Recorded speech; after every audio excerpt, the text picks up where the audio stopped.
So here is the code for our DMV case triage. It has multiple agents here. The root agent has calls the sub agents for triage workflow and user input agent.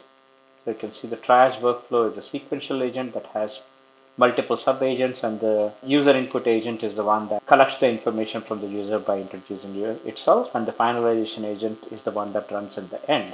Now that we have this code, let's test it locally by running ADK web. I've selected the DMV case triage. Let's say hi, and it responds by saying it can help me triage and route a complex case. So let's give a case here. We have a complex case regarding driver's license number so and so. So now you can see how it executes step by step by calling different systems, identifying the relevant staff member as an expert to whom this case can be assigned. It creates a case and sends a notification to the staff member. So it says the case file has been created successfully and the notification has been sent to the expert. All good so far. Now that we are happy with this, we'll deploy this agent to Agent Engine as the next step. So in order to deploy this agent to Agent Engine, we'll use ADK deploy command. So ADK deploy and Agent Engine is one of the options. You can also deploy to other places. We give the project name, region. I pre-created a staging bucket that I'm giving as a parameter. We'll give a display name as DMV case manager, and we are pointing to the folder where the code is. Once I press enter, this is going to take a few minutes to deploy. It goes through the process of build and deployment.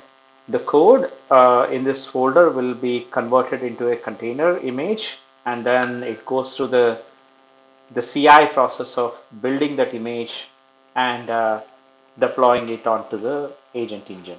So let's give it a minute to deploy and we'll come back. So the agent deployment is now complete, and you can see that it actually gives you the reasoning engine ID. This is the ID of the agent that we are going to eventually register with Gemini Enterprise. Let's look at this agent on agent engine as well. I'm going to refresh the screen.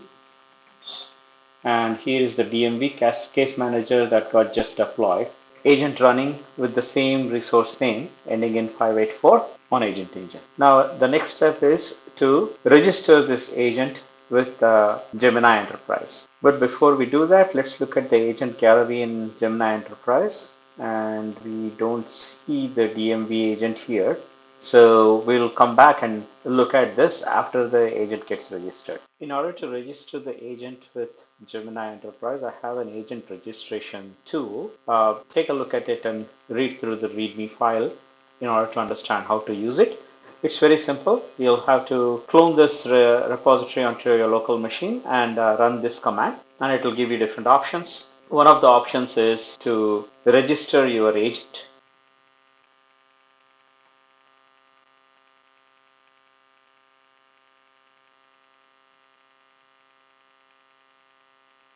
So I gave the agent a name, I gave description, then the tool description to tell what the agent does. Copied over the deployment ID for the agent that was deployed to Agent Engine, URI for the icon to be used with this agent, and the agent registration was simple. It happens within a second.